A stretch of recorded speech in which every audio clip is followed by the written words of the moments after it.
Assalamualaikum warahmatullahi wabarakatuh. Sinyal agak ngadat ya. Baik, selamat malam untuk peserta didik di manapun panjenengan berada ya. Di kesempatan malam hari ini, saya biasa siaran langsung itu pagi. Tapi malam ini karena nggak ada kesibukan, saya baru selesai datang dari rumah pasien yaitu dari GRG. GRG itu Grogolan. Ya, terima kasih untuk Cak Arifin juga Cak Rukian ya tadi yang telah eh, menimbali saya. Menimbali itu memanggil. Mudah-mudahan sehat selalu untuk panjenengan Cak Rukian juga Cak Arifin ya. Baik teman, untuk ahli terapi bekam Singowante dimanapun panjenengan berada. Ini tadi banyak ya pertanyaan-pertanyaan soal non medis ya, soal non medis. Baik itu pertanyaan dari grup WhatsApp saya, juga pertanyaan dari penterapis yang ada di luar sana. Ya.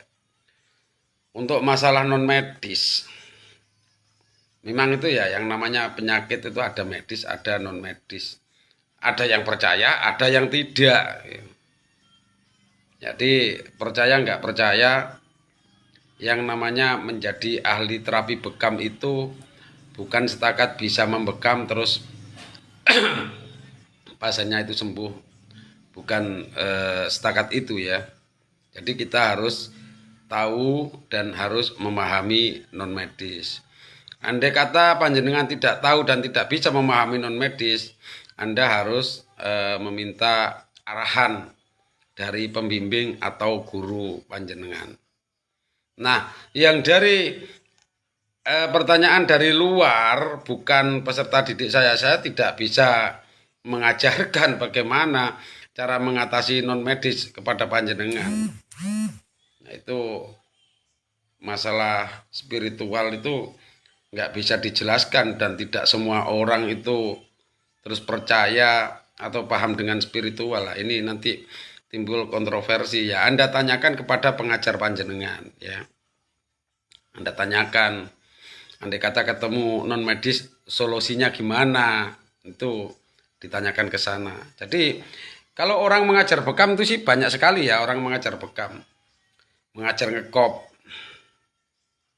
mengajar hijamah itu banyak. Cuman kebanyakan orang itu tidak tahu bahwasanya penyakit non medis itu selindungnya adalah juga di dalam darah. Ya, termasuk orang kesurupan itu kan juga termasuk non medis ya.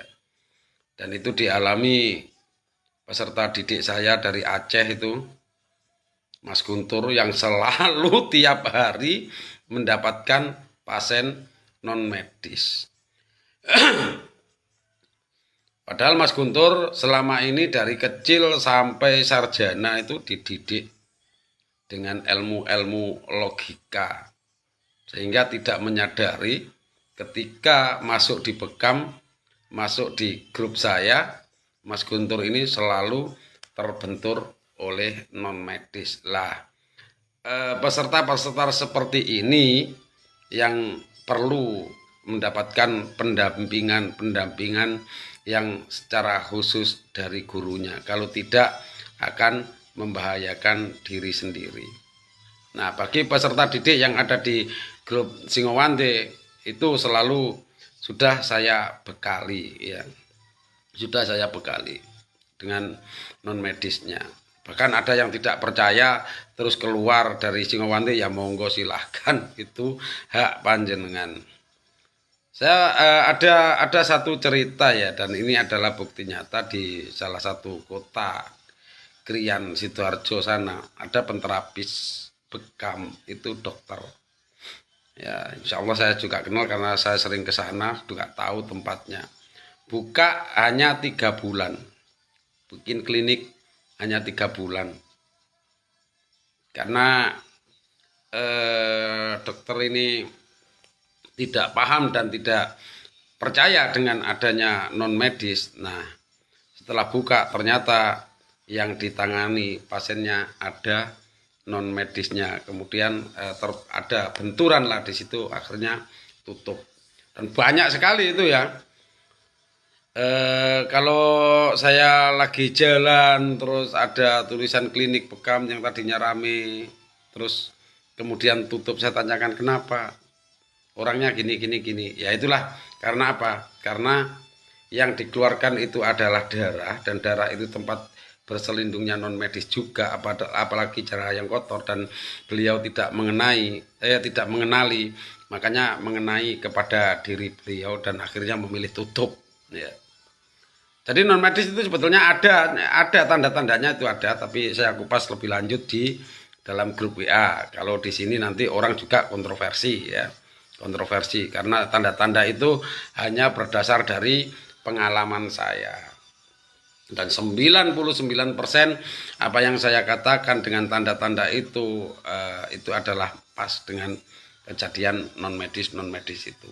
Jadi kita tidak bisa memungkiri, walaupun sepandai apapun orang itu, semahir apapun orang itu membekam dengan teknisnya yang modern, tapi ketika berbenturan dengan non medis, kalau kita tidak menyadari, itu akan berpengaruh pada pribadi kita ya. Sangat berpengaruh ya. Kadang orangnya itu, penterapisnya secara tidak disadari emosional ya, emosional. Kadang anaknya yang sakit-sakitan, keluarganya enggak tentram, macam-macam ya. Jadi non medis itu macam-macam. Itu akibatnya ya. Jadi akibat. Tapi kalau tandanya itu ada dari hasil pengekopan, kalau ada non medisnya tandanya begini, ada. Ada kadang yang baru didatangin, baru dikop satu kop orangnya sudah kerasukan. Itu ada, sering terjadi di grup itu ya, yang dilaporkan oleh teman-teman semuanya. Tapi di Singowanti saya bekali untuk tidak takut dan tidak mundur dengan non medis, karena ini adalah satu privasi kita, dan itu satu pekerjaan kita atau tugas kita. Kita tidak boleh mundur, yang penting kita punya solusinya. Bahkan dulu ada yang baru masuk ya, baru masuk ke Singowanti, cerita sama saya sudah ikut pelatihan Pak bekam, terus gimana, saya nggak bisa jalan, istilahnya nggak bisa menjalankan bekam ini, gimana marketnya ya, saya ajari marketnya ya. Terus saya sudah dibekali untuk menetralisir non medis Pak. Dibekali apa? Itu pernafasan untuk menetralisir non medis. Ya saya ketawa, kalau pernapasan itu kan berarti ilmu bikin kentut ya. Masa non medisnya terus dikentuti lari gitu ya. Ya, tidak begitu. Kalau memang diri kita terganggu, ya bisa jadi ya hanya terganggu non medis, kemudian dinetralisir dengan pernapasan. Kalau Anda itu memang meyakini, ya boleh jadi, boleh sembuh. Yang dikhawatirkan adalah non medis ketika berada di tubuh pasien ya. Non medis ketika berada di tubuh pasien, kita bekam, kita tidak tahu non medis, kita tidak menyadari bahwa itu adanya non medis, kemudian dia terkeluar ikut darah. Nah, setelah di luar ini, kalau kita tidak bisa mengelola ya non medis ini,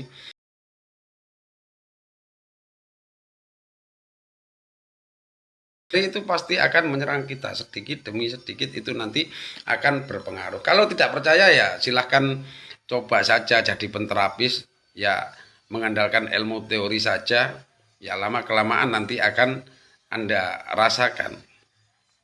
Kadang pulang membekam, badan terasa capek, ngelungra, lesu, males, mimpi buruk, was-was, itu termasuk adalah pengaruh daripada non medis ketika kita menangani tapi tidak menyadarinya. Lah, hal-hal seperti ini yang kita itu harus mempunyai solusi atau mempunyai jalan keluar, gimana cara menangkalnya.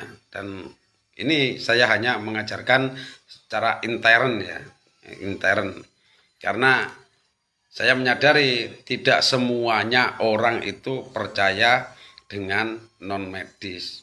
Nah, kalau saya ya percaya karena saya sering merasakan, sering mengalami dan sering benturan dengan itu. Ya. Apalagi murid-murid saya itu ada yang mempunyai satu bekam karakternya itu selalu bekam non medis saja itu ada ya. Ada. Itu yang dari Aceh juga ada. Jadi tadi sudah ada beberapa pertanyaan dari penterapis luar sana. Katanya saya hanya bisa membekam Pak, tapi saya tidak tahu tentang non medis. Ya sudah, saya tidak bisa mengajarinya karena bukan murid saya, ya. Bukan murid saya. Ya Anda cari orang yang paham non medis untuk membekali diri Anda sendiri. Karena non medis itu keberadaannya levelnya juga tingkat-tingkat gini. Ya, tingkat-tingkat. Ada yang lemah, ada yang sedang, ada yang kuat, ada yang super kuat. Lah ini yang sangat berpengaruh pada kita. Ya bisa jadi kita yang diganggu. Ya. Jadi saya mohon maaf untuk teman-teman yang tanya dan itu adalah dari penterapis luar tentang non medis, gimana cara menyelesaikannya, saya tidak bisa mengajarkan di sini ya. Saya tidak bisa. Dan itu memang walaupun bisa pun saya nggak mau mengajarkan secara online kayak gini, apalagi terbuka. Nanti orang yang sejalan nggak masalah, yang nggak sejalan malah membuli ya. Karena tidak semua orang itu mau dan menyadari adanya non medis ya. Jadi untuk pelajaran non medis itu saya berikan secara intern yaitu di grup WA. Nah, selama ini apa yang saya sampaikan kepada teman-teman semuanya ahli terapi bekam Singowanti dari grup senior sampai grup yang paling junior itu selalu setiap pelajaran itu adalah satu kombinasi antara pembekaman dan di situ juga ada penangkal-penangkal non medisnya. Bagi yang tidak sejalan ya silahkan, tidak usah percaya omongan saya ya. Yang tidak sejalan saya tidak mau dan tidak meminta untuk dipercayai, tapi boleh dirasakan ketika panjenengan membekam menjadi ahli terapi bekam. Pasti suatu saat itu akan mengalami. Contohnya kita mempunyai waktu yang longgar ya, kosong, tidak ada pasien katakanlah. Tapi ketika dipanggil orang kita itu malas mau berangkat, itu malas, badan kayak enggak enak, itu juga bisa jadi adalah pengaruh daripada non medis yang kita tidak menyadarinya. Ini makanya panjenengan itu harus hati-hati. Dan di grup Singowanti peserta didik saya terjadi apapun, perkembangan apapun, itu memang saya suruh untuk melapor ke saya agar saya bisa memberikan solusi atau jalan keluar ketika terjadi hal seperti itu. Bahkan teman-teman yang berangkat dari nol, dari pemula pun banyak yang merasakan, yaitu tadi ya, keanehan-keanehan yang dulunya tidak kenal non medis, yang dulunya tidak tahu, tidak pernah merasakan, setelah menjadi ahli terapi bekam itu jadi terasa. Jadi terasa. Ini yang paling yang paling mencolok adalah ini yang dari Aceh ini, yang kemarin ada videonya waktu kesurupan saya, tapi saya tidak mengupload di FB ya. Itu cukup saya berikan satu buat referensi untuk teman-teman dan peserta didik yang ada di dalam grup Singowanti ya. Kalau hal-hal seperti itu saya tidak akan mengupload di FB karena apa? Nanti dikiranya nyari tenar ya, nyari tenar dengan ini itu ini tidak. Jadi cukup itu sebagai pengetahuan intern saja. Nah, pesan saya kepada teman-teman yang sudah gabung di ahli terapi bekam Singowanti, tetap tatak, yakin, dan ikhlas. Ikuti arahan-arahan saya ketika mendapatkan pasien itu non medis. Ikuti arahan-arahan saya. Ya. Jangan sampai ada kemarin itu ya yang tidak mengikuti arahan saya. Jadi semaunya sendiri. Bekam sudah bisa, tapi ketika membekam tidak mengikuti arahan saya. Akhirnya kena non medis ya. Kena non medis sakit ini yang tidak bisa disembuhkan, dibekam tidak sembuh, diapain tidak sembuh ya. Akhirnya ketakutan dan keluar dari grup ya. Keluar dari grup. Karena apa? Karena tidak mengikuti arahan saya ketika terjadi gangguan dari non medis, saya juga tidak bisa membantu. Karena tidak mengikuti arahan saya, kan ada bacaan-bacaan yang harus dibaca ketika mau menjalankan praktek bekam itu. Dan dia tidak membacanya. Nah, karena merasa mempunyai bacaan tersendiri dari kiainya katanya, ya sudah silahkan monggo. Nah ketika terjadi benturan non medis, ya silahkan tanya kiai panjenengan, saya tidak bisa memberi solusi karena yang dipakai bukan bacaan dari saya. Akhirnya keluarganya diganggu, dia sendiri diganggu, anaknya diganggu, jadi sakit-sakitan lah. Akhirnya keluar dari grup ya, malah tidak memberikan solusi. Apa yang terjadi saya pun tidak tahu, karena apa yang kalau sudah keluar kan sudah saya blok semuanya biar nggak ada pertanyaan-pertanyaan yang tidak menyangkut ke Singowande ya. Dan banyak sekali itu ya kejadian-kejadian seperti itu. Kadang-kadang kita bangun tidur ya, kita bangun tidur kemudian kita ditelepon seorang pasien. Kita bukannya berangkat malah ngantuk berat. Itu juga adalah bisa jadi itu adalah satu gangguan non medis juga. Kalau ganggunya hal-hal yang seperti itu sih nggak masalah. Tapi kalau ganggunya sampai mengenai ke emosional kita, mengganggunya sampai ke anak-anak kita, istri kita, lah itu yang sangat membahayakan ya. Jadi kita harus betul-betul tahu dan harus punya pengarah tentang non medis. Karena menurut pengalaman saya menjadi ahli terapi bekam itu mau tidak mau akhirnya nanti berbenturan dengan non medis. Dan non medis ini levelnya, kalau rendah-rendah ya dengan misalkan pernafasan itu bisa terkeluar ya. Tapi kalau yang level berat jangan main-main ya. Itu pasti memerlukan energi yang super ya. Anda harus punya pengarah.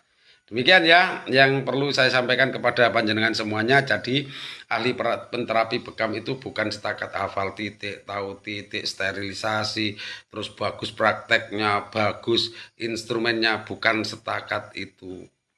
Itu hanya syariat saja ya. Yang terpenting itu adalah bagaimana kita bisa mengamankan dan menjaga diri kita, juga keluarga kita dari efek-efek negatif kerja-kerja kita. Assalamualaikum warahmatullahi wabarakatuh.